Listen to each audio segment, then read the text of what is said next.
Good morning, my dear students. Beta, as you know, we are doing chapter number 10. Which chapter we are doing? Chapter number 10. Chapter name is Financial Market. We have already covered every topic in this chapter, but we have not done the differences between primary market and secondary market and money market and capital market. That we will do today. Okay, so and in this video I am going to tell you how to solve the case study आपको solve कैसे करनी है और कितना लिखना है आपको case study में. केस स्टडी अगर आपने पढ़ ली और अगर आपको समझ आ गई तो सबसे इजीएस्ट वो है मार्क्स गेन करने के लिए केस स्टडी. आप कैसे मार्क्स गेन कर सकते हो, कितना लिखना है केस स्टडी में, मैं आपको इस वीडियो में वो बताने वाली हूँ. Okay, clear. देखिए आज क्या डेट है बच्चा? Today is 19/1, 2021, which day? Tuesday. Okay, पहले हम केस स्टडी कर लेते हैं. देखो हमने हमारी पिछली वीडियो में फंक्शंस ऑफ स्टॉक एक्सचेंज पढ़े थे. 3 फंक्शन पढ़े थे: रेगुलेटरी फंक्शन, प्रोटेक्टिव फंक्शंस. ये सारे फंक्शन हमने हमारी पिछली वीडियो में पढ़े थे. प्रोटेक्टिव फंक्शन, रेगुलेटरी फंक्शन और डेवलपमेंट फंक्शन. और उससे पहले वाली वीडियो में हमने पढ़ा था ट्रेडिंग प्रोसीजर. बट कई बच्चे सोचे होंगे कि मैम ने ट्रेडिंग प्रोसीजर क्यों करवाया. ट्रेडिंग प्रोसीजर तो आता ही नहीं है, हमें करने की नीड नहीं है. But you are wrong. Trading procedure पूछा जा सकता है. प्रीवियस ईयर के 2019 के पेपर में ट्रेडिंग प्रोसीजर में पूरा एक फुल फ्लेज केस स्टडी आई है. 6 मार्क्स का क्वेश्चन है. कितने मार्क्स का क्वेश्चन है? 6 मार्क्स का ट्रेडिंग प्रोसीजर पे क्वेश्चन आया है. तो जो वीडियो मैंने ट्रेडिंग प्रोसीजर की बना रखी है आप उसको रीड आउट कर लीजिए. अगर आपको ट्रेडिंग प्रोसीजर में कोई भी डाउट या कोई भी क्वेरी है then you can ask from me. Okay, clear बच्चा? So let's start our today topic which what we are doing. We are going to do case study. case study read out करने वाले हैं. देखो ये question है, ये आपको अपनी नोटबुक में भी करना है और समझना भी है वीडियो से. देखिए क्या क्वेश्चन है. Radhika got 10 lakh rupees after selling her parental property. ठीक है, which she had got as gift from her grandmother. यहाँ तक कुछ नहीं कह रहा था, सिंपल. हर फ्रेंड एडवाइस, ध्यान से देखो, हर friend advise her to invest in securities in the stock market. उसके पास प्रॉपर्टी बेचने से पैसा आया, ठीक है. उसके बाद उसकी फ्रेंड ने उसको क्या एडवाइस करी? सिक्योरिटीज में इन्वेस्ट करो, ठीक है. फिर Radhika was unaware of the procedure for the same, ठीक है. वो अनअवेयर थी for the procedure. Her friend, उसकी फ्रेंड ने फिर हेल्प करी. कैसे? Introduce to her a stock broker. उसको स्टॉक ब्रोकर के साथ इंट्रोड्यूस करवा दिया. Who has registered with national stock, जो रजिस्टर्ड है नेशनल स्टॉक के साथ. उसकी फ्रेंड ने कैसे हेल्प करी? एक ब्रोकर के साथ मिलवाया, ठीक है. Radhika approach the broker. Radhika ने अप्रोच करी broker. The broker open a demat account. उसने अप्रोच करी और ब्रोकर ने क्या करा? डीमैट अकाउंट ओपन करा. ये मेन है with depository as well as bank account. अब नेक्स्ट स्टेप पे अब हमारा क्वेश्चन अराइज होता है. क्वेश्चन अराइज क्या होता है? Identify the steps in the trading procedure. वैसे इस कहानी को पढ़ने से पहले पेपर में एक बार रीडिंग के टाइम पे इस कहानी को पढ़ने से पहले क्वेश्चन पढ़ लेना कि आपको ढूंढना क्या है क्वेश्चन में. अगर एक क्वेश्चन पढ़ा होता ये कहानी 5 मिनट में समझ आती. करना क्या है, क्वेश्चन क्या है, क्वेश्चन के बाद आंसर ये पढ़ोगे, ठीक है. अब देखो क्या दे रखा है. Identify the steps in trading procedure for buying and selling of securities which has been discussed. क्या डिस्कस करा है हमने? Trading procedure, steps in trading procedure for buying and selling of security. अब हमसे ये बोला गया है कि इस क्वेश्चन में हम हमने कुछ स्टेप डिस्कस कर लिया। क्या करें? डिस्कस, स्टेप डिस्कस करें। Step in the trading procedure of buying and selling of the securities. Selling trading procedure से रिलेटेड हमने कुछ स्टेप डिस्कस करे हैं, वो हमें बताने, आइडेंटिफाई करना है। सिर्फ आपको क्या करना है? आइडेंटिफाई। सिर्फ नेम लिखोगे। क्लियर? थोड़ा सा एक्सप्लेनेशन देगा।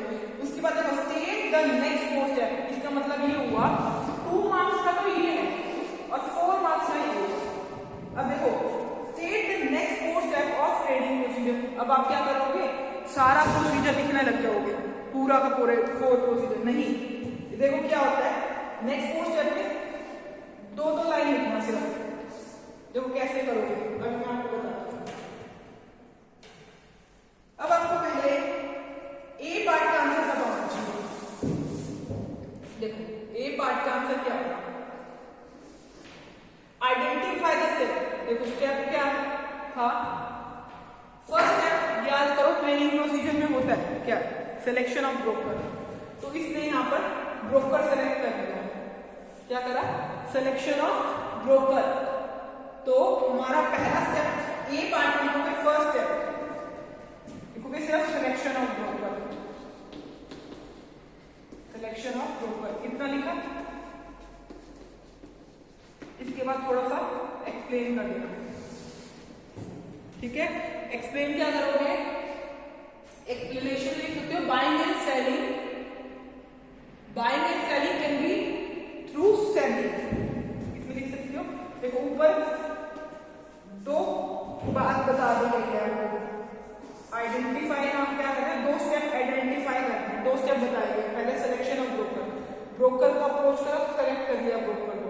दूसरा डीमैट अकाउंट ओपन करवा दिया। सेकेंड पार्ट में था ओपन अ डीमैट अकाउंट।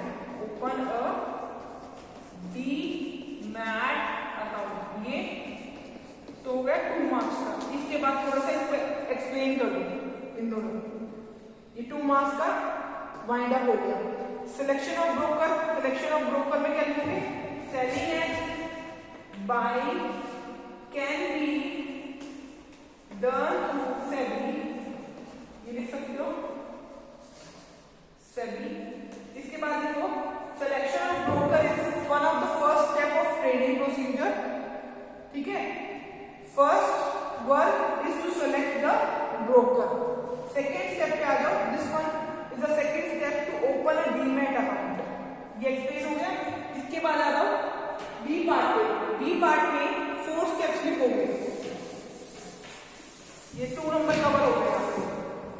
ठीक है, इसके बाद बी पार्ट पे आ जाओ। बी पार्ट में क्या क्या बताने? 3rd point, 4th point, 5, 6, 2 points बता दिए। 3rd पॉइंट बताओ, 4, 5, 6, 4 स्टेप्स बताने। पॉइंट बताओ, एक्सप्लेनेशन दो। एक्सप्लेनेशन वाइड में मत देना, ब्रीफ में मत देने लग जाना। थोड़ी सी मतलब 2 लाइन्स की एक्सप्लेनेशन इनफ है। क्लियर? पूरा प्रोसीजर बताने की जरूरत नहीं है। ठीक है, जैसे अब 3rd में क्या लिखोगे? Placing the order. 3rd में प्लेसिंग द ऑर्डर की ये लिखोगे। 3rd स्टेप जो है प्लेसिंग द ऑर्डर है, और इन्वेस्टर जो होता है वो प्लेस करता है ऑर्डर ब्रोकर के पास। इनफ। 4th पॉइंट पे आ जाएगा, मैच द ऑर्डर। अभी देखोगे 4th पॉइंट जो है वो है match the order. After placing the order by the investor, the broker match the order with the match the broker match the order। जो broker होता है वो मैच करता है ऑर्डर को ऑनलाइन जाके। यही था। 5th पॉइंट पे आ जाइए। 5th पॉइंट सिर्फ थोड़ा थोड़ा लिखोगे, और 5th पॉइंट है executing the order. 5th point क्या था? Executing the order. इसमें लिखोगे कि ब्रोकर ने एग्जीक्यूट कर दिया ऑर्डर। फिर उसके बाद फिर 6th पॉइंट है issue of contract note. Contract note issue करता है। कौन इशू करता है कॉन्ट्रैक्ट नोट? जो ब्रोकर होता है वो कॉन्ट्रैक्ट नोट इशू करता है। कॉन्ट्रैक्ट नोट में क्या होता है? टाइम और कितने रुपीस का उसने ऑर्डर प्लेस का, ये सारी चीजें कॉन्ट्रैक्ट नोट में लिखी होती है। इतना ही लिखना, 7th पॉइंट पे मत जाना। क्लियर? ये आज हमने क्या करा? केस स्टडीज करेंगे। इसके बाद देखिए इस चैप्टर में क्या क्या कौन सी केस स्टडीज आ सकती है, ट्रेडिंग प्रोसीजर से रिलेटेड केस स्टडी आ सकती है। और देखिए फंक्शंस जो है ना, जो हमने स्टॉक एक्सचेंज में फंक्शंस पढ़े हैं उससे रिलेटेड भी क्वेश्चन आ सकता है, लगभग 3 मार्क्स का क्वेश्चन आता है। ठीक है, घुमा फिर आगे आएगा right the function of stock exchange, वो लिखोगे। इसके बाद देखो हमने फ्लोटेशन को, मेथड ऑफ फ्लोटेशन करेंगे। अगर आपको याद हो हमने क्या करा, मेथड ऑफ फ्लोटेशन, हमने मेथड्स ऑफ फ्लोटेशन करा था। मेथड ऑफ फ्लोटेशन कोर्स में भी केस स्टडीज आती है,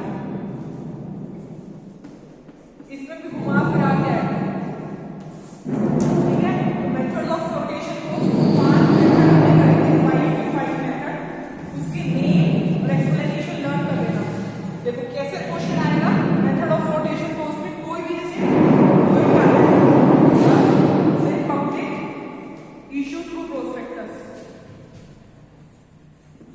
पब्लिक इशू थ्रू प्रोस्पेक्टस ये कह रहे हैं। ठीक है, उसके बाद दे रहा है EIPO,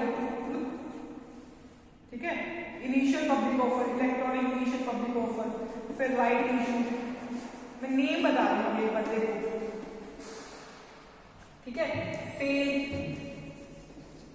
offer, offer for sale था ना, क्या हुआ, offer for sale, private placement, offer for sale और प्राइवेट प्लेसमेंट। ये देखो ये 5 के 5 मेथड याद कर लो, इनका एक्सप्लेनेशन याद कर लो। देखो इनमें से कोई भी एक पॉइंट केस स्टडी में लिख दिया गया, जैसे अगर क्वेश्चन ये आया कि कंपनी ने पैसे लिए पब्लिक से by giving the information through prospectus. ठीक है, अब आपको क्वेश्चन से ही पता चल गया कि कौन सा पॉइंट पूछ रहा है, कि प्रोस्पेक्टस का, तो आप आइडेंटिफाई कर लोगे। आइडेंटिफाई का मार्क्स, आइडेंटिफाई करने का मार्क्स होता है, आइडेंटिफाई कर लिया एंड एक्सप्लेन 2 ऑफ द या 3 of the methods of flotation course. तो इनमें से कोई भी मेथड एक्सप्लेन कर देना। क्लियर, यहाँ तक हो गया। अब देखिए इस चैप्टर में एक 1 मार्क्स का क्वेश्चन पूछा गया बोर्ड ने कि which one is the secured, which one is the secured bill, secured bill के बारे में पूछा गया। इंस्ट्रूमेंट ऑफ मनी मार्केट में हमने बहुत सारे बिल पढ़े हैं, उसमें सिक्योर्ड बिल के बारे में 1 नंबर का क्वेश्चन पूछा गया। तो सिक्योर्ड बिल कौन सा होगा उनमें से, ट्रेजरी बिल। ट्रेजरी बिल क्यों, क्योंकि वो RBI से पब्लिश हुआ है, RBI ने इशू करा, सॉरी RBI ने इशू करा, तो वो सिक्योर्ड बिल होगा। ऐसे क्वेश्चन आएंगे पेपर में। क्लियर, तो सारा रीड आउट कर लो। आज का हमने कौन सा टॉपिक करना है, आज का हमारा टॉपिक है कि प्राइमरी मार्केट और सेकेंडरी मार्केट में डिफरेंस करना है। Let's start our today topic, difference between primary and secondary. Primary market और सेकेंडरी मार्केट। अब आपको पता होना चाहिए, याद रखो प्राइमरी मार्केट कौन सी होती है, सेकेंडरी मार्केट कौन सी होती है। प्राइमरी मार्केट का दूसरा नाम क्या होता है, प्राइमरी मार्केट का market in which share, in which securities, primary market is market in which securities are issued for first time. Secondary market कौन सी मार्केट होती है, जिसमें परचेज और सेल जो होती है एग्जिस्टिंग सिक्योरिटीज की होती है। ये आपको पता है। अब देखिए इसका बेसिस देखते हैं।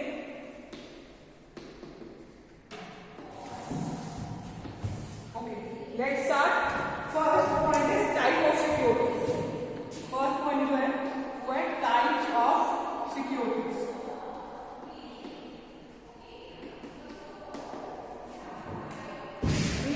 टाइप ऑफ सिक्योरिटी, अब आपको पता होना चाहिए कि प्राइमरी मार्केट में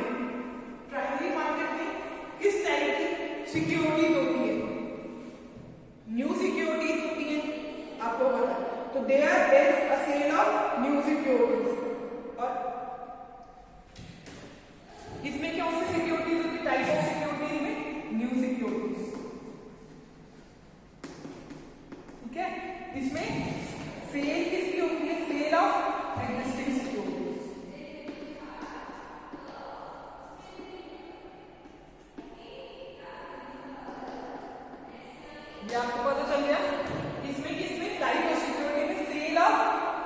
सिक्योरिटी। चलिए, ये हमारा फर्स्ट पॉइंट था प्राइमरी मार्केट और सेकेंडरी मार्केट में। सेकेंड पे आ जाइए। सेकेंड जो पॉइंट है इशूड बाय, क्या पॉइंट है? Issued by. जो प्राइमरी मार्केट है उसमें न्यू इशू हो रही है, न्यू नई सिक्योरिटी सेल हो रही है, मतलब इशू भी वो फर्स्ट टाइम हो रही होगी, तो फिर इसमें डायरेक्टली इशूड बाय, जो सिक्योरिटीज होती है वो डायरेक्टली इशूड होती है। Securities are directly issued by company, क्योंकि सिक्योरिटीज पहली बार इशू हो रही है, तो पहली बार कंपनी खुद इशू करती है सिक्योरिटीज, तो directly issued by company. First point is directly issued by company. Clear? अब देखो, इसमें तो सेल एंड परचेज पुरानी सिक्योरिटीज का ही हो रहा है, तो इसमें क्या हो रहा है? इन्वेस्टर से इन्वेस्टर के पास जाती है ना सिक्योरिटीज, इन्वेस्टर से इन्वेस्टर के पास जाती है सिक्योरिटीज। क्लियर? इसमें क्या होता है? इन्वेस्टर से इन्वेस्टर के पास जा रही है सिक्योरिटीज, तो इसमें लिखोगे कैसे?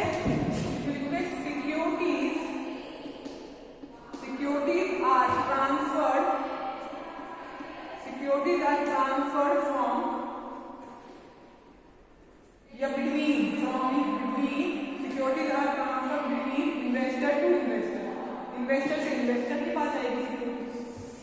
थर्ड पॉइंट पे आ जाइए।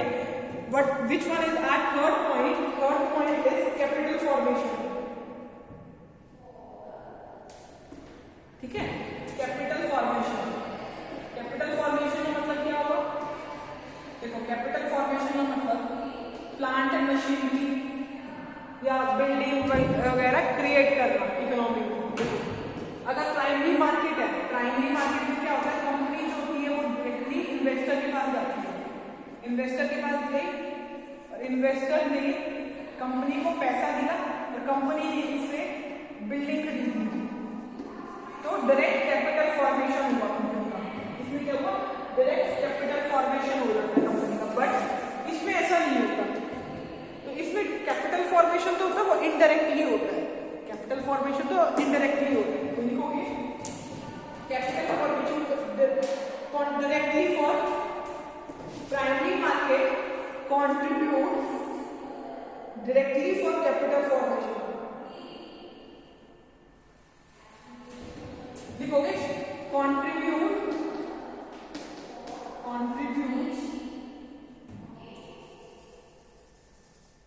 स्पेलिंग तो ध्यान मत देना, जो टॉपिक समझा दूं उसको देखना। contributes directly, तो चेंज कर देते हैं, contribute directly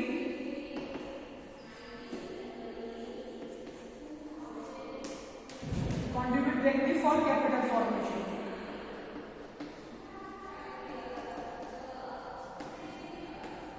क्लियर? जी क्या होता है? कंट्रीब्यूट करता है डायरेक्टली फॉर कैपिटल फॉर्मेशन। क्यों? क्योंकि इसमें सरप्लस, जिसके पास पैसा ज्यादा है, जैसे इन्वेस्टर के पास सरप्लस से डिफिसिट यूनिट पे जाता है,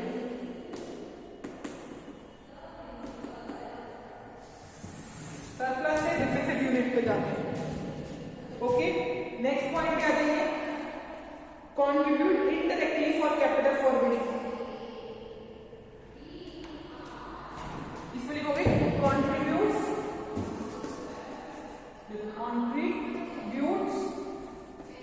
indirectly for capital formation.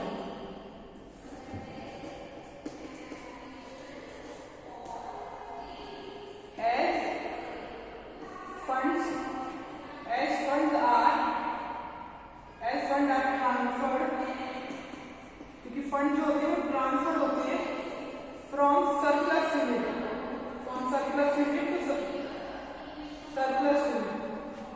Fund are transferred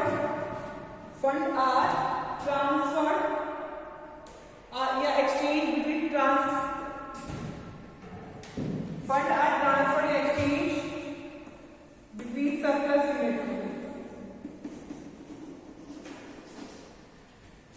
Contribute directly for capital formation।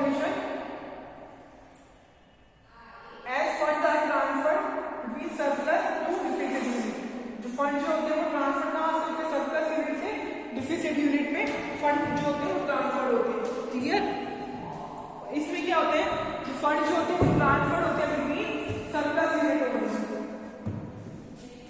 Capital formation clear.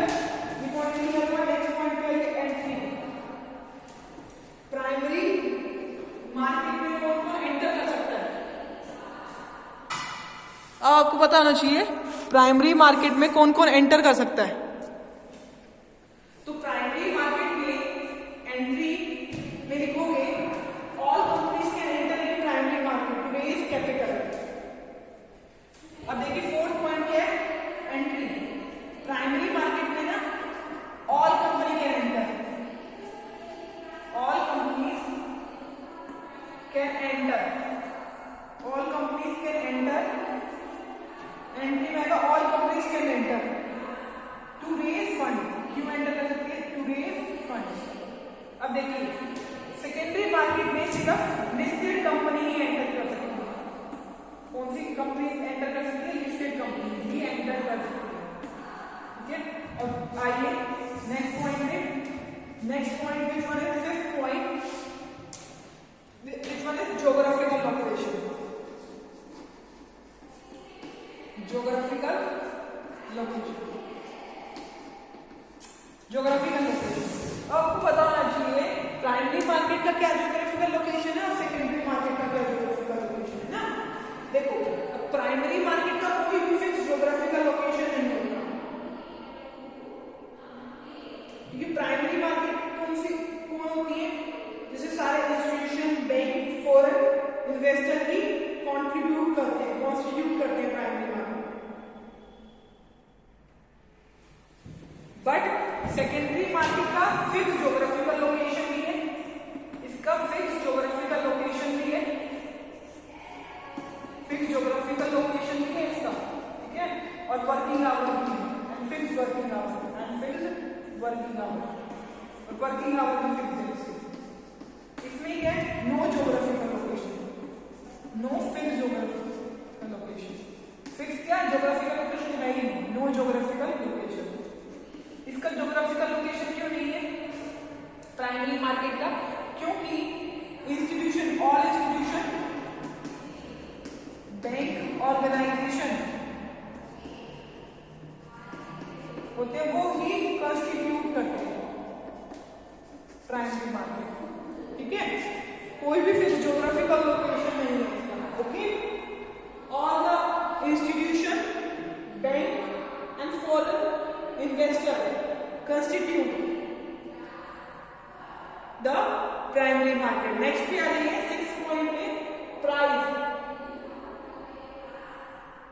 देखो अब पहली बार कंपनी अपने कोई भी शेयर बेच रही है तो कौन फिक्स करेगा प्राइस? बाहर वाला आके नहीं, कंपनी ही बेच रही है तो कंपनी ही प्राइस फिक्स करेगी। प्राइस क्या है? लेकिन price of securities, price of securities are fixed by company, fixed by management। Company का तो कोई मैनेजमेंट होगा जो प्राइस फिक्स करेगा। तो लिखोगे the price of securities are fixed by management, price of securities are fixed by management। जो price होगा सिक्योरिटीज का वो कौन फिक्स करेगा? मैनेजमेंट फिक्स करेगा। अब नेक्स्ट पे आ जाइए।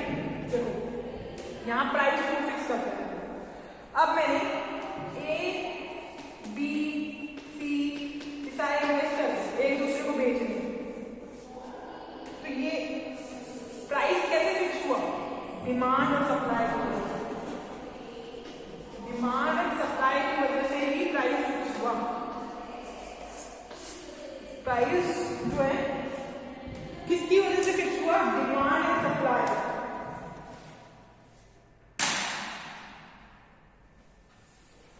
तो इसमें लिखेंगे प्राइस आर फिक्स्ड। क्या लिखोगे इसमें? इसमें लिखोगे price of securities are fixed, price of securities are fixed by demand and supply, demand and supply. लिखोगे price of securities are fixed by demand and supply factor of stock exchange market, demand and supply factor of stock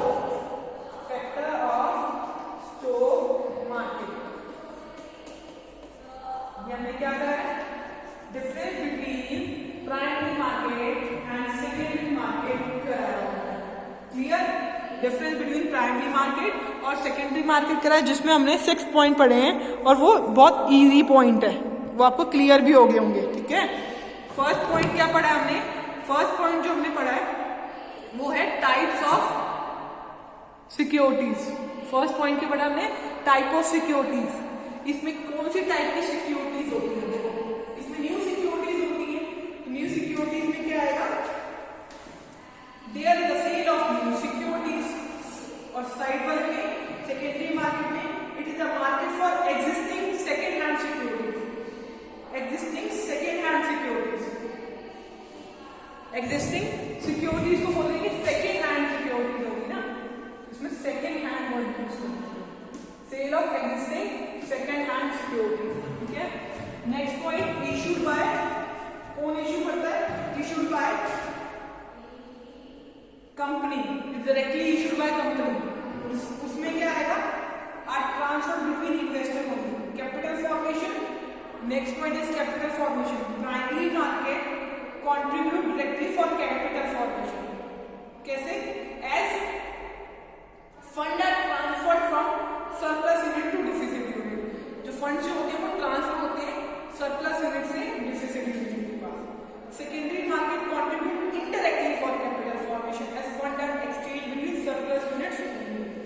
Fourth point is entry, all the companies can enter, why they can enter, to raise the capital for the operation, fund या capital. Clear, इसमें only listed company can enter. Okay, next one is geographical location.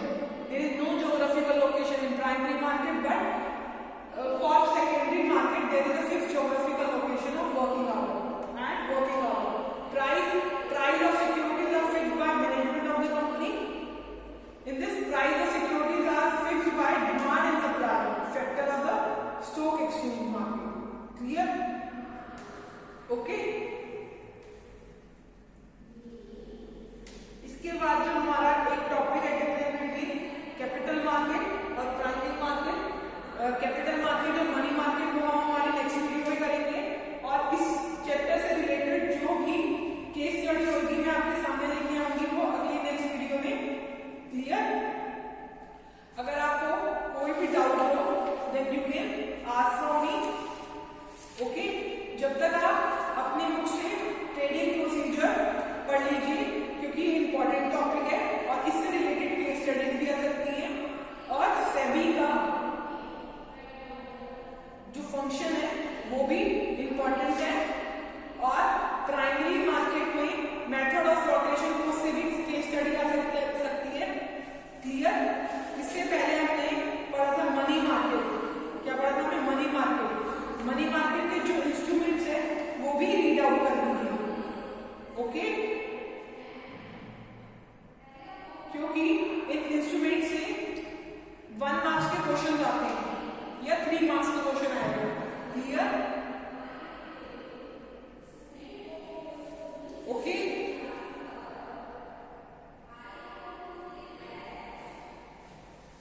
Clear, जैसे commercial bill से भी related question आ सकता है।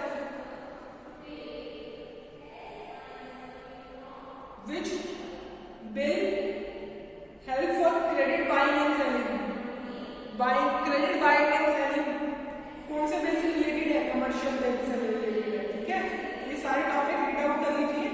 फिर हम हमारा नेक्स्ट जो चैप्टर है, चैप्टर नंबर 9 फाइनेंशियल मार्केट, वो स्टार्ट करेंगे। उसमें अगर आपको कोई भी टॉपिक में डाउट है वो आप मुझे पहले ही बता देंगे, तो मैं उसी टॉपिक से स्टार्ट करूंगी। ओके बच्चा, क्लियर बच्चा, थैंक यू वेरी मच।